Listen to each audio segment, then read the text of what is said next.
तो आप सभी लोगों को मेरा सुप्रभातम। आज जो है कि इस चैप्टर का यानी कि जीवों में जनन का आज हमारा कौन सा दिन है? तीसरा दिन है, समझे।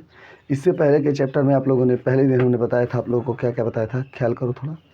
जीव में जनन जो पहला अध्याय था उसमें हमने आप लोगों को क्या बताया था? जीवन अवस्था बताया था, समझे। जीवन अवस्था के बाद जो है कि हमने क्या बताया था? जन्म बताया था। लैंगिक और अलैंगिक जनन में डिफरेंस बताया था। फिर हमने बताया था दूसरे दिन आप लोगों को कायिक जनन, यानी पौधों में अलैंगिक जनन जो होता है उसे ही क्या कहते हैं? कायिक जनन। और कायिक जनन का मतलब जो बॉडी पार्ट से जनन होता है उसे हम लोग क्या कहते हैं? कायिक जनन, समझे। फिर उसमें हमने आप लोगों को ये बताया था कि जो भी पौधों में कायिक जनन हो रहा है उसमें आप लोगों ने ये भी नोटिस किया था कि जड़, तना और पत्तियों के द्वारा जो है कि कायिक जनन होता है। और जो लेटेस्ट टेक्नोलॉजी है कायिक जनन का वो सूक्ष्म प्रवर्धन है। इसमें पौधों के ऊतक से ही संपूर्ण पौधों का निर्माण कर देना ही क्या है? क्या है? सूक्ष्म प्रवर्धन है। क्या है? सूक्ष्म प्रवर्धन है, समझे। तो अब जो है कि अगर हम बात करें आप लोगों को तो आज हमारा तीसरा दिन है। इसमें जो है कि अब हम लोग पढ़ेंगे लैंगिक जनन के बारे में। किसके बारे में आप लोग को हम पढ़ाएंगे? लैंगिक जनन के बारे में। तो ध्यान देना इधर बोर्ड पर, देखो इधर। लैंगिक जनन का मतलब होता है जिसमें दो लिंगों की जरूरत हो, समझे। यानी कि अकेला तो हो नहीं सकता है, समझे। अब जो है कि ध्यान देना, लैंगिक जनन का अर्थ क्या होता है? जिसमें दो लिंगों की ज़रूरत हो, समझे। दो लिंग। एक लिंग का मतलब जो तुम्हारे अलैंगिक का मतलब जिसमें केवल एक पेरेंट्स की तो एक जनक की आवश्यकता। तो बेसिक डिफरेंस यही है। लैंगिक और अलैंगिक में अगर सबसे बेसिक डिफरेंस है तो उसमें अकेले हो जाएगा और इसमें दो जनक की ज़रूरत है, समझे। अब ध्यान देना, तो हम जो है कि अलैंगिक जनन पढ़ चुके हैं। अब जो है कि हमें पढ़ना है लैंगिक जनन के बारे में। किसके बारे में पढ़ना है? लैंगिक जनन के बारे में पढ़ना है, समझे। अब आप लोग ध्यान दीजिएगा। लिंग की अगर हम बात करें आप लोग को तो ये एक होते हैं नर भाग। एक को हमने कह दिया नर, एक को हमने नाम दे दिया नर और दूसरे को हमने नाम दे दिया मादा, समझे। तो बायोलॉजिकल परिभाषा के अनुसार जो है कि आप लोग खुद बताएं, तू नर है कि मादा? नर है। तुम कौन? मादा। हम लोग पहले, हम जब इंग्लिश मीडियम से पढ़े हम, तो हम जब इंग्लिश मीडियम में थे तो उतना मतलब हिंदी की जानकारी थी नहीं। तो हम लोग ये सोचते थे, मैं सोचता था, या जहाँ तक उतना नॉलेज नहीं था मतलब हिंदी का, केवल हम लोग मेल फीमेल जानते थे। तो हम समझते थे ना कि मादा का मतलब जो है कि क्या होता है हिंदी में, हिंदी मीडियम में मादा का मतलब मर्द, मर्द का मतलब मादा, नारी का मतलब नर। ये हमको जो है कि बहुत डिस्टर्ब कर दिया था। जब जो है कि हम हिंदी मीडियम की किताब उठाए और जब हम डिफरेंस पढ़ रहे थे कि मादा में ये होता है, तो ये मादा, तो मादा में जो है कि कैसे जो है कि ये सिस्टम हो सकता है, ये तो फीमेल का सिस्टम है। तो अब जो है कि हमें बाद में पता चला कि नर किसे कहते हैं, मादा किसे कहते हैं। मादा मतलब मर्द नहीं, मादा का मतलब क्या है? स्त्री। और नर का मतलब पुरुष, समझे। हाँ, तो ये कन्फ्यूजन अब आप लोग मत कन्फ्यूजन है। खैर आप लोग तो हिंदी मीडियम के हो ही, तो आप लोग को ये तो कन्फ्यूज होगा ही नहीं हमारी तरह कि नर और मादा में क्या डिफरेंस होता है। तो नर और मादा समझ गए, यानी दो लिंग होते हैं, दो जो है कि यहाँ पर लिंग होते हैं लैंगिक जनन में। एक को हमने नाम दे दिया नर और दूसरे को हमने क्या नाम दे दिया? मादा, समझे। अब ध्यान देना, तो नर भाग से जो है कि एक नर युग्मक निकलता है, नर युग्मक, और मादा भाग से एक होता है मादा युग्मक, समझे। तो हम ह्यूमन में जो है कि नर युग्मक को जो है कि हम लोग कहते हैं शुक्राणु। क्या कहते हैं? शुक्राणु। क्या कहते हैं? शुक्राणु। और मादा युग्मक को हम लोग क्या कहते हैं? अंडाणु। क्या कहते हैं मादा युग्मक को? अंडाणु। क्या कहते हैं? अंडाणु, समझे। और नर युग्मक को क्या कहते हैं? शुक्राणु, समझे। अब जो है कि अगर हम बात करें आप लोगों को, यही नर युग्मक और मादा युग्मक जो है कि मिल करके क्या बनाते हैं? तुम्हारा युग्मनज। क्या बनाते हैं? युग्मनज। क्या बनाते हैं? युग्मनज, समझे। अब ध्यान देना, अब जो है कि अगर आप लोगों को बताया जाए तो ये हमारा जो युग्मनज है, हमने आप लोगों को, अगर आप क्लास 11 में पढ़े होंगे, तो ये जो नर युग्मक, जो युग्मक होते हैं एक स्पेशल प्रकार के कोशिका होते हैं जो अगुणित होते हैं। क्या होते हैं? अगुणित होते हैं। क्या होते हैं? अगुणित। अगुणित। और इनमें जो है कि हाफ नंबर ऑफ क्रोमोसोम होता है। क्या होता है? हाफ नंबर ऑफ क्रोमोसोम होता है। और ये आधा गुणसूत्र की संख्या होती है। ये मिलकर के पूरा 2n बनाते हैं और इनमें गुणसूत्र की संख्या क्या होती है? पूरी गुणसूत्र की संख्या होती है युग्मनज में। और फिर यही युग्मनज जो है कि बेबी डेवलप्ड करते हैं, यानी कि क्या हो जाते हैं? बेबी एक जो है कि पूर्ण विकसित होकर के एक शरीर बन जाते हैं। अब वह शरीर अगर वो युग्मनज भैंस का है तो भैंस बनेगी, अगर वो युग्मनज के इंसान का है तो इंसान बनेगी, अगर वो एक जन जो है कि शेर का है तो शेर बनेगा। समझे? अगर युग्मनज जो है कि है मान जाओ चील का, हम सोचे कि वो बाज बन जाए या हम सोचे कि वो भैंस बन जाए, पॉसिबल है? नहीं। चलो तो वही बात है।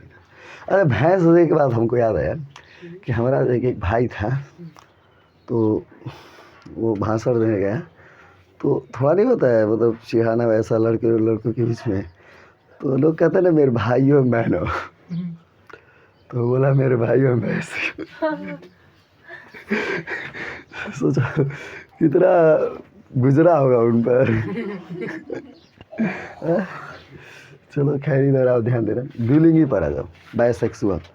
अब तुम लोग जुबान ऐसे ना फिसले कि तुम लोगों को अगर कहीं स्पीच देने के लिए कह दिया जाए और तुम जो है कि भाइयों एवं बहनों की जगह पर गलती से कि भाइयों एवं भैंसों बोल दो, गड़बड़ हो जाएगा। समझे? पता चलेगा वो तो बेचारी शरीफ थी, इस स्वाति की तरह रहे और इसकी तरह रहे, तो अपना संडिल निकाल करके उसका जतरा बना देंगे। क्या हो? सच कह रहे हैं ना? चलो आ जाओ, द्विलिंगी में आ जाओ। द्विलिंगी का मतलब क्या होता है? ध्यान देना, द्विलिंगी का अर्थ क्या होता है? ध्यान देना आप लोग, दो लिंग हो, एक ही शरीर है, ध्यान देना, एक ही शरीर है लेकिन जिसमें दोनों ही लिंग हो। आप कहोगे सर जी ये कैसे पॉसिबल है? हमने तुम लोगों को कल एक कॉन्सेप्ट बताया 2 in 1।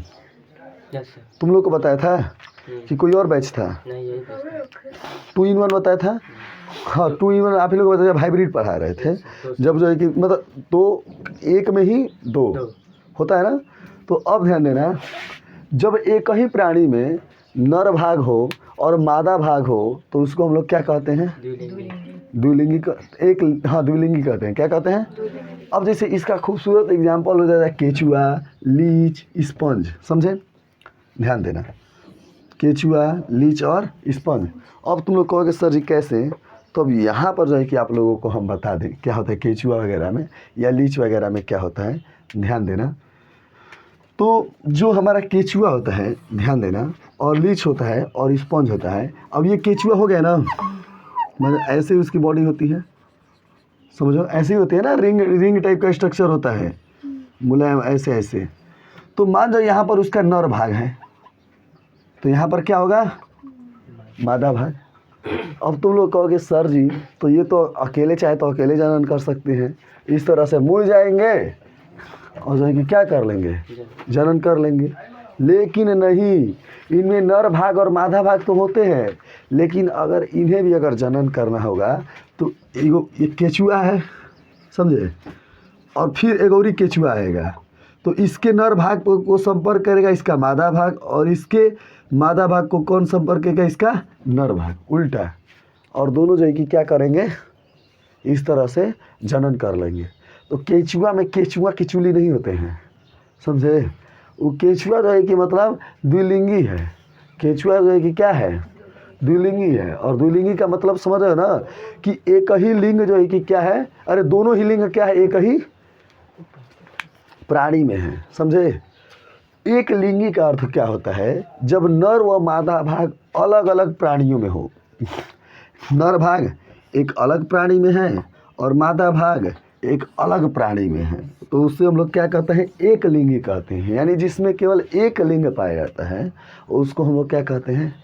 एक लिंगी कहते हैं। अब ये बताओ तुम लोग क्या हो, द्विलिंगी हो या एक लिंगी हो? एक लिंगी हो। ऐसा तो है नहीं कि तू ही बच्चा पैदा कर सकता है, गर्भवस्थी हो सकता है, तेरा मतलब लड़का है तू भी तो कर रहा है, ऐसा पॉसिबल है नहीं ना। तो कहने का मेरा तात्पर्य यही है कि तुम लोग जो है कि क्या हो, एक लिंगी हो। तो जब नर व मादा भाग अलग अलग प्राणियों में अलग अलग पाया जाता है तो उस जनन को हम लोग कौन सा जनन कहते हैं? उस प्राणी को हम लोग कौन सा प्राणी कहते हैं? एक लिंगी प्राणी। उस प्राणी को हम लोग क्या कह सकते हैं? तो एक लिंगी प्राणी का हमने उदाहरण इसलिए नहीं दिया क्योंकि तुम अपने आस पास देख लो, कौआ, कुत्ता, बिलार, सियार, तुम सब जो कि एक लिंगी के उदाहरण है। तो इसका एग्जाम्पल रटना जरूरी है। किसी जो भी तुम असामान्यता जो भी तुम देखते हो ना, शेर, सेंधी, गाय, भैंसा, भैंसी, कुछ भी देख रहे हो, सब उसका एग्जाम्पल लिख सकते हो। समझे? इसका एग्जाम्पल याद कर लेना द्विलिंगी का, क्योंकि वो उतना आमतौर पर सब में नहीं पाया जाता है। केचुआ, लीच, स्पंजी। लीच मतलब है जोक वगैरह, और केचुआ, केचुआ सबसे बेस्ट एग्जाम्पल है। समझे? इसको इंग्लिश में कहते हैं बायसेक्सुअल और इसे हम लोग कहते हैं एसेक्सुअल। समझ गए? तो एक लिंगी और द्विलिंगी कॉन्सेप्ट समझ में आ गया आप लोगों को? आराम से, बढ़िया से, फीलिंग कूल। अब आगे आओ। लैंगिक जनन में 3 मुख्य घटनाएं कौन कौन सी होती हैं, ये जो है कि अब आप लोगों को देखना है। समझे? ध्यान देना इधर। तो लैंगिक जनन में मुख्य घटनाएं 3 कौन कौन सी होती हैं? एक तो घटना होगी निषेचन पूर्व घटना। अब तुम लोग कहोगे सर जी निषेचन किसे कहते हैं? समझे? हमने आप लोग को बताया कि नर युग्मक और मादा युग्मक का मिलना ही क्या कहलाता है? नर युग्मक मिल करके और मादा युग्मक मिल करके जो है कि क्या बनाते हैं? युग्मनज। तो इस मिलने की प्रक्रिया को क्या कहते हैं? अरे जैसे दुल्हा दुल्हन मिल जाते हैं उसको विवाह कहते हैं ना। तो उसे नर युग्मक का मादा युग्मक मिल जाए तो उसे क्या कहते हैं? उस प्रोसेस को क्या कहते हैं? समझ गए ना? कोई डाउट है? अच्छा, दूल्हा दुल्हन होते हैं, वो जो मिल जाते हैं मंडप, उनको क्या कहते हैं? उस प्रोसेस को क्या कहते हैं? विवाह। समझे? तो वैसे ही नर युग्मक और मादा युग्मक मिल जाते हैं तो उसे हम लोग क्या कहते हैं? निषेचन कहते हैं। तो नर युग्मक और मादा युग्मक के मिलने की प्रक्रिया ही क्या कहलाती है? यानी एक दूसरे को फ्यूज कर देते हैं, मिल जाते हैं, उसे क्या कहते हैं? और मिल करके क्या बनाते हैं? क्या बनाते हैं? तो अब कभी पूछो कि निषेचन क्या होता है? तो निषेचन, लैंगिक जनन में 3 मुख्य घटनाएं होंगी। पहला, निषेचन के पूर्व कौन सी घटना होगी, ये हम देखेंगे। फिर हम देखेंगे निषेचन किसे कहते हैं, और फिर देखेंगे निषेचन के बाद क्या होगा। अच्छा, अपने तरफ से दिमाग लगाओ कि निषेचन से पहले क्या घटना हो सकती है? ये बनना, शुक्राणु का बनना और अंडाणु का बनना है। अरे शुक्राणु और अंडाणु बनेंगे तबे ना जो है कि क्या हो सकता है? और दुल्हा दुल्हन के तभी ना ब्याह होगा। तो उसी तरह से शुक्राणु और अंडाणु रहेंगे तबे ना। तो ब्याह करने के, विवाह से पहले जो कि आदमी क्या कहता है? पहले दुल्हा रहा है, फिर दुल्हन देता है, तब इसके पहले प्रोसेस होता है। यार शादी में पहले क्या होता है? शादी से पहले की घटना, फिर जो है कि एक शादी के दिन, एक शादी के बाद। तो उसी तरह से निषेचन पूर्व घटना, यानी कि शुक्राणु अंडाणु बन कैसे रहे हैं, यानी इनको ढूंढो, ये दुल्हा दुल्हन को दोनों को। निषेचन पूर्व घटना और एक निषेचन, निषेचन समझ गए क्या होता है? और निषेचन के बाद कौन सी घटना होती है? निषेचन पश्च घटना क्या होती है? तो इसके बाद जब युग्मनज बन गया तो निषेचन पश्च घटना में क्या होगी? डिलीवरी होगी। समझे ना? निषेचन हो गया तो अब एक विकसित भ्रूण बनाएगा तो क्या होगा? डिलीवरी हो गया, फिर नया संतान उत्पन्न हो जाएगा। समझे? तो लैंगिक जनन में 3 मुख्य कौन सी घटनाएं होती हैं? पहला निषेचन पूर्व घटना, दूसरा निषेचन, और तीसरा निषेचन पश्च घटना। समझ गए? अब ध्यान देना आप लोग इधर कि निषेचन पूर्व घटनाएं कौन कौन सी होती हैं। समझे? आप लोग ध्यान देना, निषेचन पूर्व घटनाएं क्या होती हैं। तो निषेचन पूर्व घटनाओं में अगर हम बात करें सबसे पहले तो क्या होगा? युग्मक जनन। युग्मक जनन का मतलब समझ रहे क्या होता है? सोचो, युग्मक जनन यानी युग्मक का बनना। युग्मक जनन किसे कहते हैं? ध्यान दें, एक एक शब्दों को आसानी से समझो, इसमें कोई घबराहट की बात नहीं है। एक एक चीज़ें अगर आसानी से समझ जाओगे तो कल खुद के भी पढ़ करके तुम्हें रटने की ज़रूरत नहीं पड़ेगी। बायोलॉजी में टर्म और एग्जाम्पल याद करने पड़ते हैं, लेकिन जो चीज़ें होती हैं आप समझ जाओगे, डिफिनीसन वगैरह, तो अपने आप ही आप लोग लिख सकते हो। याद करना है बट एग्जाम्पल और नेम याद करना है, टर्म और चीज़ें समझनी है। तो युग्मक जनन का मतलब क्या था, बनना। युग्मक का मतलब समझ रहे ना, अरे वो सेल जिसमें बच्चा पैदा करने की शक्ति हो वही तो युग्मक है, समझे। तो युग्मक के निर्माण की प्रक्रिया को ही हम लोग क्या कहते हैं, युग्मक।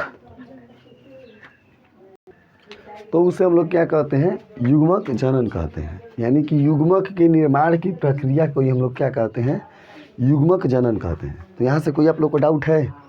एक भी डाउट नहीं है, युग्मक जनन क्या कहते हैं। लेकिन अब बताएं आप लोगों को, तो युग्मक भी कितने प्रकार के होते हैं। एक होता है समयुग्मकी, असमयुग्मकी, विषमयुग्मकी। अच्छा, सम का मतलब क्या होता है, एक समान। सम का मतलब क्या होता है, एक समान। तो जो युग्मक एकदम फोटोकॉपी हो, समझे, एकदम क्या हो, फोटोकॉपी हो, समझ रहे ना। नर व मादा दोनों ही युग्मक आकार में और आकृति में भी दोनों एकदम सेम साइज हो, सेम आकृति हो, समझ रहे ना, उससे हम लोग क्या कहेंगे, समयुग्मकी। जैसे जो आइडेंटिकल ट्विन होते हैं, जुड़वा बच्चे आइडेंटिकल ट्विन, तो मर्द पिक्चर देखे होंगे, बाबू का जो एक एकदम बेटा अमिताभ बच्चन का, दोनों एकदम एक समान तरह थे, समझे। या कई सारे ऐसे पिक्चर देखे दोनों एक समान, कोई अंतर ही ना हो, उससे हम लोग क्या कहते हैं, समयुग्मकी। क्या कहते हैं। अच्छा, असमयुग्मकी किसे कहते हैं, ध्यान देना, जिसका आकृति तो सेम हो। आकृति का मतलब जैसे कि ये लड़की है, ये भी आकृति, इसका मतलब दो आँख है, एक नाक है, एक जो है कि क्या है, गर्दन है, पूरा बाल है, मतलब सब कुछ है। और एक ये लड़की है, समझे। इन दोनों में आकृति तो सेम ना है, सेम आकृति है, इसका भी एक मतलब सेम है सब कुछ, लेकिन क्या आकार अलग अलग है ना। ये थोड़ी लंबी है तो ये छोटी है, समझे। तो कहने का मेरा तात्पर्य ये है कि जिसमें आकृति तो सेम हो लेकिन आकार क्या हो, अलग हो। सेम एग्जाम्पल समझ सकते हो कि एगो बाछी है, समझे, और वो जो है कि जो बाछी है तुम लोगों को हम बता दें, और एक गाय है, तो बाछी और गाय में मेन आकृति तो सेम है ना। अरे बछिया एकदम गैया की तरह है ना, आकार ना बस अलग अलग है, समझे ना। तो जिसमें आकृति सेम हो बट आकार अलग अलग हो, वो से कहते हैं असमयुग्मकी। इसका एग्जाम्पल है क्लाइडोमोनास, इसका एग्जाम्पल है स्पाइरोगैरा यूथोरिक्स, समझे। क्लाइडोमोनास नहीं लिखे हो क्या, लिख लो क्लाइडोमोनास। अब देखो विषम युग्मकी किसे कहते हैं, ध्यान देना इधर। नर एवं मादा युग्मक दोनों अलग अलग आकृति एवं आकार के हों, यानी कि आता पता ही ना हो। ये देखो, ये शुक्राणु ऐसे है, शुक्राणु का ये स्ट्रक्चर है और अंडाणु का ये स्ट्रक्चर है। क्या इन दोनों का आकृति सेम है, क्या इन दोनों का आकार सेम है। शुक्राणु बहुत छोटा होता है, अंडाणु बहुत बड़ा होता है। मानव शरीर की अगर सबसे बड़ी कोशिका होती है तो अंडाणु, और मानव शरीर की अगर सबसे छोटी कोशिका होती है तो शुक्राणु। तो आकृति भी तो अलग है, ये सांप की तरह, ये अंडा की तरह है, समझे। और वो आकार भी अलग अलग है, ये बहुत बड़ा है, मान लो हम यहाँ पर बड़ा तो ऐसे नहीं बनाए, लेकिन मान लो ये है तो ये जो कि अंडाणु है बहुत बड़ा होता है, समझे। तो ऐसे युग्मक को हम लोग कहते हैं विषम युग्मकी। और जो हम लोग ह्यूमन हैं, हम लोग का जो युग्मक होता है वो जो कि किस प्रकार का युग्मक है, किस प्रकार का युग्मक है, समझ गए। अब ध्यान देना आप लोग, दूसरा चैप्टर, अब तो युग्मक बन गए ना, अब आप लोगों को युग्मक जनन समझ गए।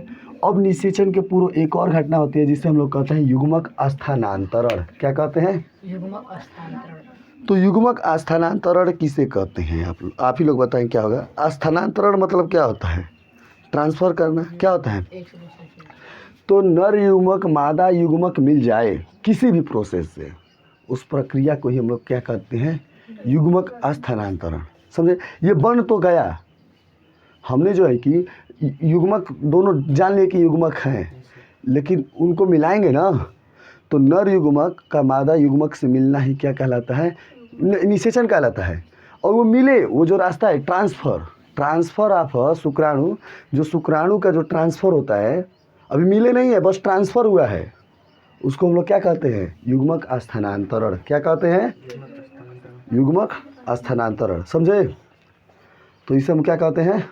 एक बार जैसे कि जो नर युग्मक है मादा युग्मक तक पहुंचना, जो प्रक्रिया है ट्रांसफ़र होना, इसको क्या कहते हैं? युग्मक स्थानांतरण।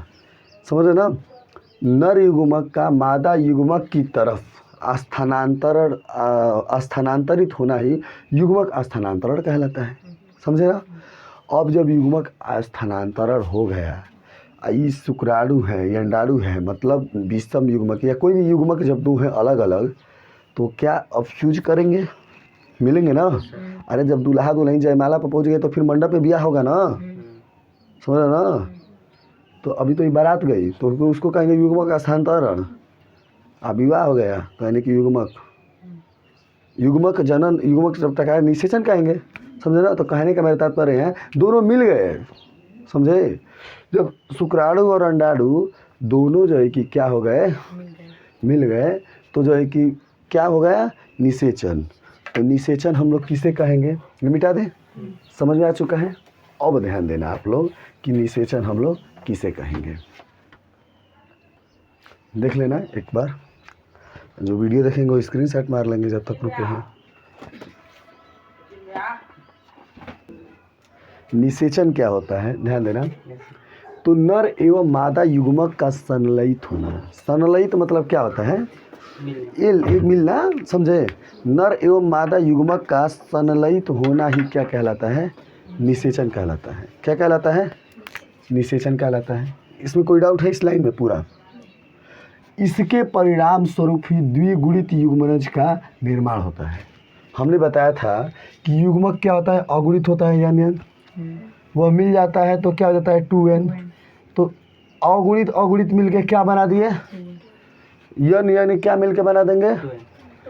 अब अगुणित किसे कहते हैं तुम लोग को पता है? जिसमें गुणसूत्रों की संख्या आधी हो उन सेल को हम लोग क्या कहते हैं? अगुणित कोशिका।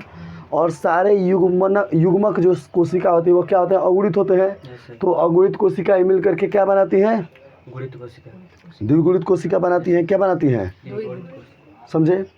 अब ध्यान देना, इस प्रक्रिया को ही हम लोग कहते हैं निषेचन। यानी कि निषेचन किसे कहते हैं? तो नर एवं मादा युग्मक का संलयित होना निषेचन कहलाता है। और इसके परिणाम स्वरूप जो द्विगुणित युग्मनज बन जाता है, इस पूरे अब द्विगुणित युग्मनज बन गया तब ये नहीं कि मिल गया कामों नहीं हुआ। समझे?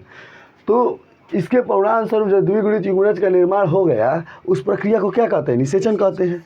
क्या कहते हैं? निषेचन। अनिषेकजन किसे कहते हैं? हमने तुमको पता है कि नर युग्मक मादा युग्मक मिलेंगे तभी निषेचन होगा ना। लेकिन मधुमक्खियों जैसे जीव में और भी जीव हैं, जैसे मधुमक्खी इसमें सबसे फेमस है, उनमें क्या होता है? मादा युग्मनज ही बिना निषेचन के मादा युग्मनज ही जो है कि निर्माण कर देती है। तो अनिषेकजन जैसे बताया था ना मधुमक्खी होता है, मादा युग्मनज जो है कि मादा जो युग्मक है, जैसे मधुमक्खी जो रानी मधुमक्खी होती है वो बिना निषेचन के ही जो है कि क्या कर देती है? अरे बिना निषेचन के ही क्या कर देती है? मादा युग्मनज का निर्माण कर देती है। क्या कर देती है? मादा युग्मनज का निर्माण। और इसी प्रक्रिया को हम लोग कहते हैं अनिषेकजन। क्या कहते हैं? अब इसकी एग्जाम्पल बेस्ट कौन है? मधुमक्खी। तो ये एक्सेप्शन में है। क्या है? एक्सेप्शन में है। समझे?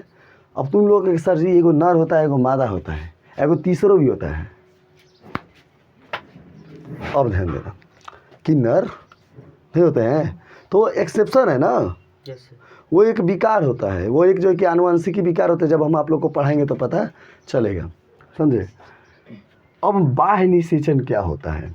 ध्यान देना, युग्मनज तो हैं, तो युग्मनज का निर्माण यानी कि जब नर युग्मक मादा युग्मक अगर शरीर के बाहर मिल रहे हैं तो बाह्य निषेचन कहलाएगा। जैसे मेढक है, मेढुकी है। समझे? नर मेढक मादा मेढक कहते हैं हिंदी, शुद्ध हिंदी में।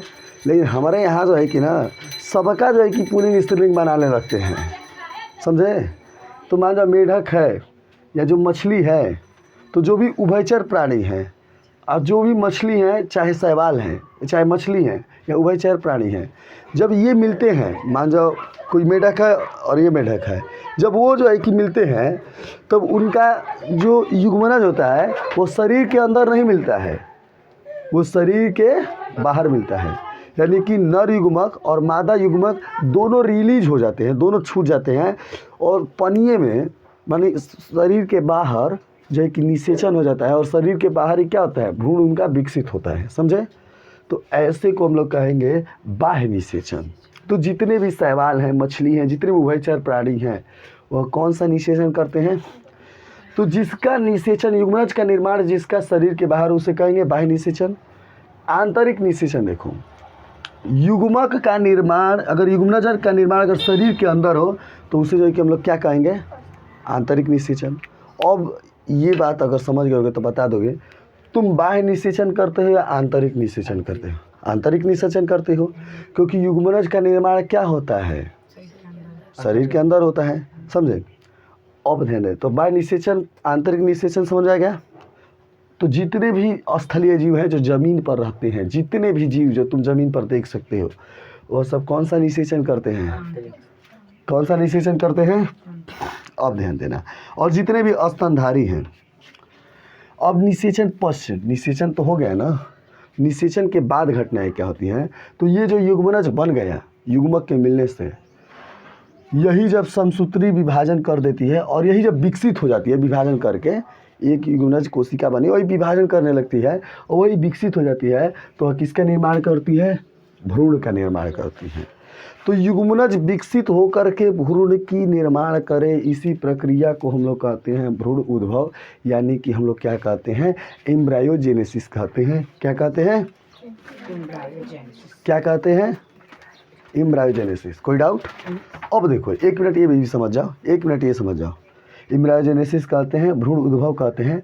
अब ये जब युग्मनज का विकास है, ये अगर शरीर के बाहर हो तो उसे क्या कहेंगे? ये युग्मनज नहीं, भ्रूण के युग्मनज जो बन गया है, जो युग्मनज बन गया है और जो भ्रूण का विकास हो रहा है, वो अगर शरीर के बाहर हो तो उसे हम लोग क्या कहते हैं? अंडप्रजक, यानी कि अंडा देते हैं। यानी जितने भी पक्षी वगैरह हैं वो युग्मनज तो बना देते हैं अपने शरीर के अंदर, लेकिन अंडा दे करके, और उस युग्मनज का विकास कहाँ होता है? बाहर होता है, फिर ना चूजा बनते हैं। तो जब युग्मनज का विकास अगर शरीर के बाहर हो तो वैसे जीव अंडा देंगे। तो जितने भी जीव अंडा दे रहे हैं, सांप हैं, पक्षियाँ हैं, ये सब जो भी अंडा दे रहे हैं वह सब क्या हैं? अंडप्रजक। उन्हें ओविपेरस कहेंगे। यानी कि उनके जो है कि भ्रूण का विकास कहाँ हो रहा है? शरीर के बाहर। आइए बताओ, तुम्हारा जो भ्रूण का विकास होता है शरीर के बाहर होता है या शरीर के अंदर होता है? बच्चा होता है तो पीछे बच्चा होता है, मतलब शरीर के अंदर ही होता है, माँ के अंदर होता है। गर्भावस्था, क्या होता है? गर्भाशय में होता है। तो गर्भाशय शरीर के अंदर, शरीर के बाहर तो है नहीं। तो जितने भी जो युग्मनज का विकास जो भी शरीर के अंदर होगा उसे हम लोग कहेंगे विविपेरस, यानी बच्चा देने वाले सजीव प्रजक। तो जो भी बच्चा देंगे वो क्या है? सजीव प्रजक, विविपेरस। और जो भी अंडा देंगे वो क्या है? ओविपेरस। समझ गए? तो ओविपेरस, विविपेरस आप लोग टर्म समझ गए। तो इस तरह से अगर फाइनली देखा जाए नॉर्मली, तो यह चैप्टर जो है कि आप लोग का एंड होता है। तो आप लोग जो है कि इस चैप्टर का प्रत्येक जो भी हम समझाए हैं, इस चैप्टर का कॉन्सेप्ट बहुत ही महत्वपूर्ण है। आप जो है कि हर एक चीज़ों को समझ लीजिएगा। कल हम फिर से आप लोगों से पूछेंगे। तो चलते हैं आप सभी लोग को। जय हिंद, जय भारत।